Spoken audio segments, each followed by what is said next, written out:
कब तक मैं ऐसे अकेली बेचैन होती रहूँगी? क्यों नहीं देखती देवर जी को मेरी बेचैनी? अरे मेरे पति चले गए तो क्या इसमें मेरी गलती है?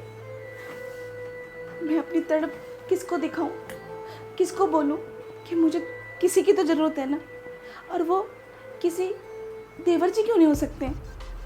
मैं कहीं बाहर भी नहीं जाती, कोई मेरा अपना भी नहीं है, मैं किसको अपना दर्द कहूँ?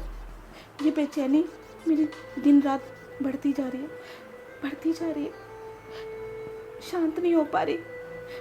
और एक देवर जी हैं, उनको पता है अच्छे से कि इस घर में मैं और वो ही रहते हैं, फिर भी उनको कभी मैं नहीं दिखती। सिर्फ दिखती हूँ तब, भाभी खाना, भाभी मैं यहाँ जा रहा हूँ अपना ध्यान रखना, भाभी मैं ये करने जा रहा हूँ अपना ध्यान रखना। अरे मैं अकेले अपना ध्यान कैसे रखूँ? तुम आओ मेरे पास बैठो, मुझसे बातें करो, मुझे अपना बना लो। पर नहीं, तुम्हारी तो हूँ, तुम्हारे भाई की बीवी, अगर थोड़ा बहुत तुम मेरा ध्यान रख लोगे तो क्या ही हो जाएगा। पर नहीं, पर अब मुझसे ना बिल्कुल भी सब्र नहीं हो रहा। रोज़ तड़प रही हूँ, रोज़ तड़पने से अच्छा है कि आज मैं अपने देवर जी को बोल ही देती हूँ, खुद ही उनके पास चली जाती हूँ। क्या पता वो शर्म के मारे मेरे पास नहीं आते हो, तो उनकी शर्म मैं ही दूर कर देती हूँ। हाँ, ये बिल्कुल ठीक है, मैं ही उनको बोलती हूँ कि देवर जी इसमें कोई गलत नहीं है, आप मेरी तड़प समझो, मेरे पास आ जाओ। हाँ, मैं ही जाती हूँ।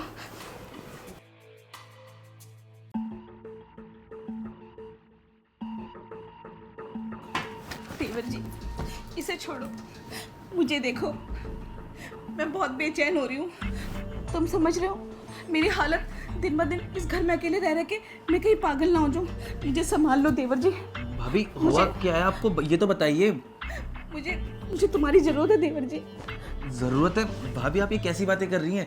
कैसी ज़रूरत है? मुझे लगता है ना भाभी आपको ना किसी चीज़ की ज़रूरत है।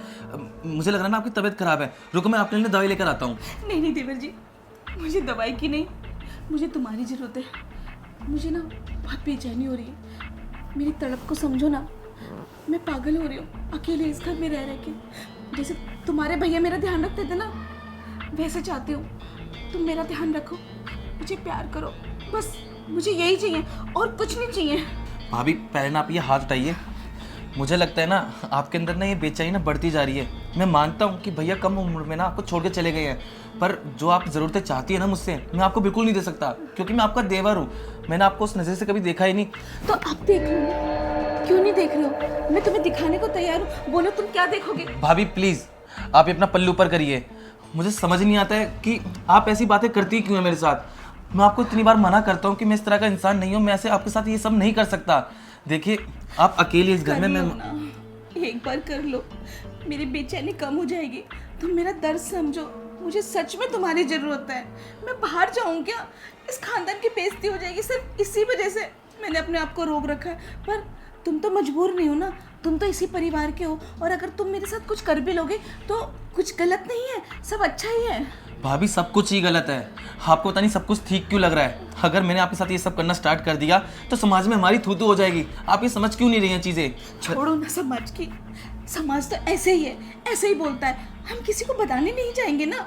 देखिए भाभी वैसे ही मेरे ऊपर ना बहुत ज़्यादा प्रेशर है पढ़ाई का। आप देखिए ना, जब से भैया गए हैं सारी घर की जिम्मेदारियां मेरे सर पर आ गई हैं। अगर मैं कुछ नहीं करूँगा, अगर मैं कुछ नहीं बन के दिखाऊंगा तो इस घर का कौन ध्यान रखेगा, कौन खर्चा उठाएगा? लेकिन आपकी ज़रूरतें, आपकी बेचैनी, इन चक्रों में अगर मैं फंस जाऊँगा तो मैं अपनी करियर पर कैसे ध्यान दूंगा? हाँ, तुम सबको बस अपनी पड़ी है, अपना कैरियर, फ्यूचर, घर की जिम्मेदारी। अरे तुम्हारी एक जिम्मेदारी मैं भी हूँ। भाभी मैं मानता हूँ आप मेरी जिम्मेदारी हैं, मैं आपकी सारी ज़रूरतें पूरी तो करता हूँ, लेकिन आप जो मांग रही है ना मैं आपको वो कभी नहीं दे सकता। आप कैसे क्यों नहीं मान रही है मेरी बातें? क्यों नहीं दे सकते?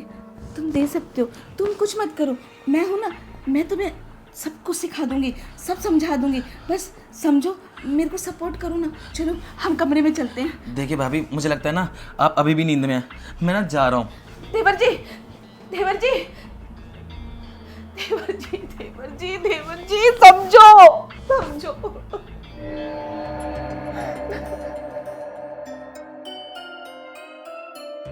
हद हो रही है, हद। देवर जी को मैं कैसे समझाऊं, समझ ही नहीं रहे हैं। अरे मैं पास आ रही हूँ, वो मुझसे दूर भाग रहे हैं और मुझसे कह रहे हैं कि तुम ऐसा क्यों कर रही हो, तुम्हारी जरूरतें मैं पूरी कर तो रहा हूँ। अरे कहाँ कर रहे हो मेरी जरूरतें पूरी, कुछ नहीं कर रहे हो तुम।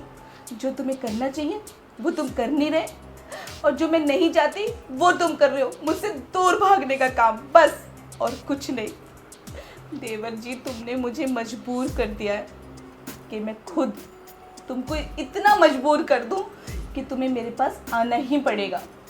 तुम्हें प्यार से बोल रही हूँ, तुम्हें रो के बोल रही हूँ कि मुझे समझो, पर नहीं।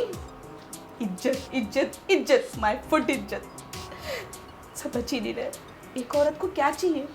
एक औरत को बस प्यार चाहिए। थोड़ा प्यार ही तो मांग रही हूँ, रोज तो नहीं मांग रही, कभी कभी इतना तो चलता है।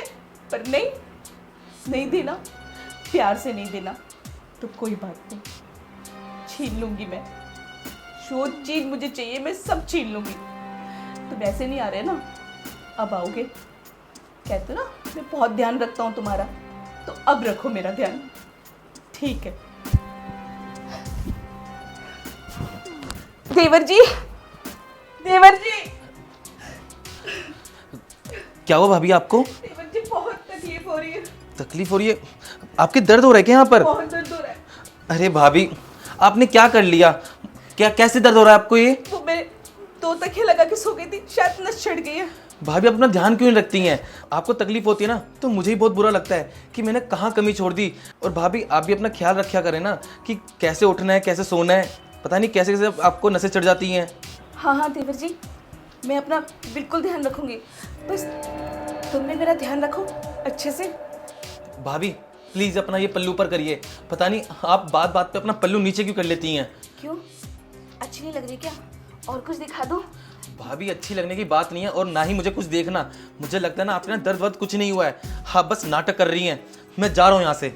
नहीं देवर जी, कहीं मत जाओ, तुम मेरा दर्द समझो, मुझे सच में तुम्हारी जरूरत है देवर जी। आप क्यों नहीं समझ रहे हो देवर जी? भाभी प्लीज आप ना पहले ना मुझसे दूर होकर बात करिए। एक ना मुझे ना ये बाबा ना हाथ मत लगाइए।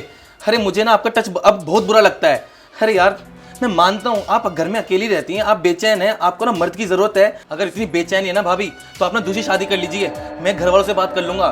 नहीं, घर वालों को कुछ कहने की जरूरत नहीं है। क्या कहने की जरूरत नहीं है भाभी? आपके दिन पर दिन ना ये हरकतें बढ़ती जा रही है।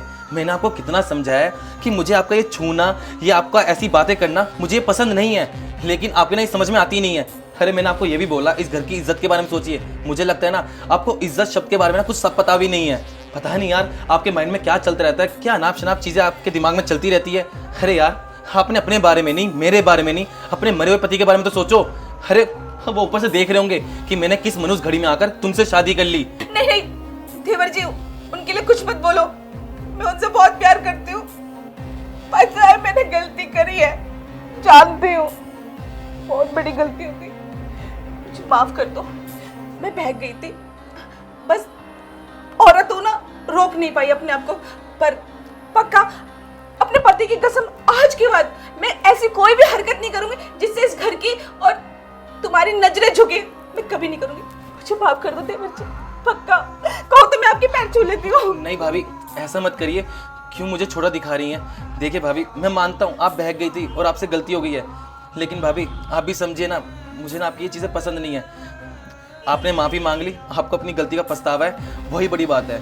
देखिए भाभी बस आगे से ना ऐसी हरकत बिल्कुल मत करना। बिल्कुल भी नहीं देवर जी, हम दोनों भाई बहन की तरह इस घर में रहेंगे।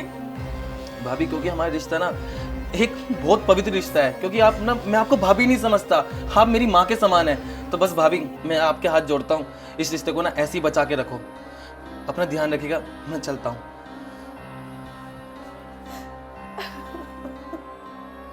देवर जी, अगर आज आपके ऐसे संस्कार नहीं होते ना तो सच में मैं कहीं भी मुंह दिखाने लायक नहीं रहती। मुझे माफ कर देना, मैंने अगर आपका दिल दुखाया हो तो आप भी मुझे माफ कर देना।